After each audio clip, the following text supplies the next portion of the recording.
Hey guys, welcome back to my channel! Another day, another luto na naman. Kaya tara, samahan niyo ako. Let's go!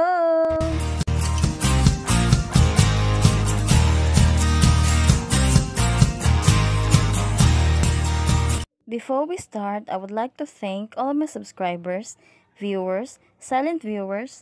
Thank you so much for always supporting my channel. Your support, guys, are very much appreciated. And for the list of ingredients and measurements, please check the description below. Hanap mo ba ay masarap na luto ng pusit? Kung ganon, ang video na ito ay para sa iyo. Dahil ang lulutuin natin for today ay inihaw na pusit with pork stuff inside. At kung ano mga ingredients na gagamitin natin, please tapusin mo ang video na ito para malaman mo. First at pinakatap sa ating ingredients ay meron tayo ditong 4 na piraso ng pusit. Hugasan lang po natin ito ng mabuti at tanggalin po yung pinakaloob. Tinanggal po natin lahat ng laman po nito sa loob, pati po yung parang stick niya.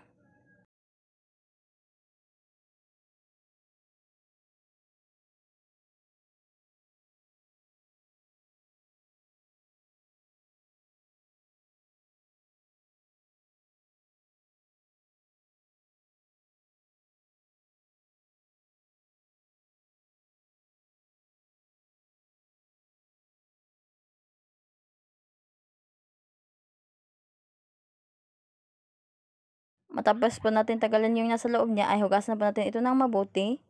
Hinugasan ko lang po ito ng mga 4 na beses. At iset aside ito habang naghihiwa po tayo ng mga lamas.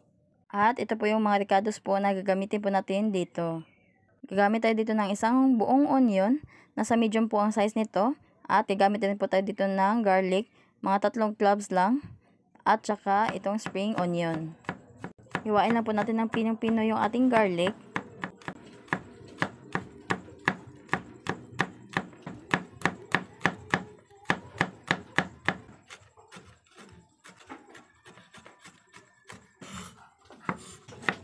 So naman natin hiwain ng maliit itong ating onion.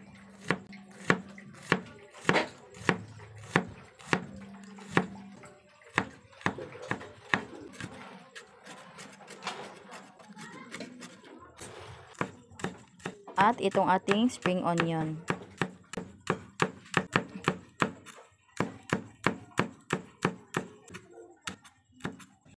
Ito na po yung ating 1/4 po na giniling na baboy. Hinugasan ko lang po iyan.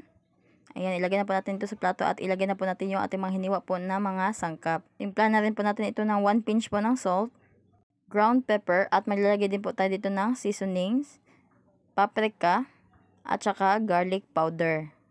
Pagkatapos ay lamasin ito ng mabuti nang ma-spread po yung mga nilagay po nating pampalasa. By the way, nasa sa inyo na rin po pala kung anong seasonings po yung gusto nyong ilagay. At kung ayaw nyo naman lagyan ay okay lang din po. Ayan, matapos po natin lamasin yung ating giniling ay ilagay na po natin ito sa loob po ng ating pusit. Ayan, dapat i-press nyo po na mabuti para po maging siksik po yung kanyang laman.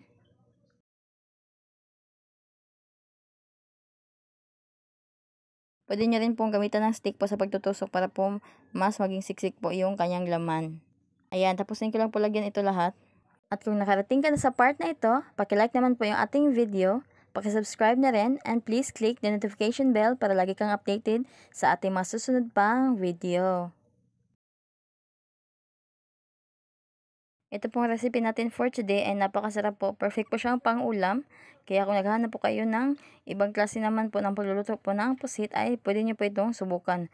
Promise po talaga ito po ay masarap. At saka pwede rin po itong pangbaon po. Kung maliligo po kayo sa dagat or mag-outing po kayo, pwede po itong baunin. At masarap din po itong isawsaw sa toyo at suka, lalo na po pag medyo maanghang. Ayan, patapos na po tayo maglagay po ng pork giniling sa loob, tusukin naman po natin ito ng barbecue stick. Para po hindi po siya maghiwalay, lalo na po yung kanyang pinakaulo. Ayan, okay na po ito, kaya simulan na po natin ang pag-iihaw. Nakapagpabaga na nga po pala ako dito ng uling, kaya simulan na natin ang pagluluto. Madali lang po maluto itong ating pusit, kaya dapat po every 2 minutes ay baliktarin kaagad para hindi po ito masunog. Nakailang baliktad po pala ako dito para po hindi masunog yung ating pusit, at the same time ay maluto na rin po yung pork giniling po natin sa loob. Kasi po pag hindi po natin binabaliktad, baka po masunog na po yung pusit, tas yung giniling po sa loob ay hindi pa luto. At dahil po hindi po natin timplahan itong ating pusit, kaya gumawa po ako ng sauce para po pang brush dito para magkaroon naman po ito ng lasa. At ang ingredients po na nilagay po natin dito sa ating ginawa po na sauce ay suka, patis, kaunting oil, kaunting sugar, ground pepper at saka ketchup. Ang sarap po talaga nito ating niluluto at saka ang bango po nito, amoy po talaga barbecue. Every pagbaliktad ko po nito ay binabrush ko po ito ng sauce. Ayan, kahit hindi pa nga ito tapos lutuin guys, ay ayan, nakakatakam na nga ito tignan. At sino bang hindi matatakam guys kung ganyan kasarap at kabango yung ating niluluto. At sa mga nagtitinda po dyan ng barbecue ay pwede nyo rin po itong isama sa inyong menu. At ayan, matapos nga ang ilang minuto ay luto na nga itong ating inihaw na pusit. Ayan, tignan nyo naman po yan, napakasarap po nito tignan. At saka talagang masarap po ito guys, kaya try nyo na po itong gawin. Hanguin ko lang po ito at saka po natin ito tikman. At gawa na rin po natin ito ng sausawan po para mas masarap.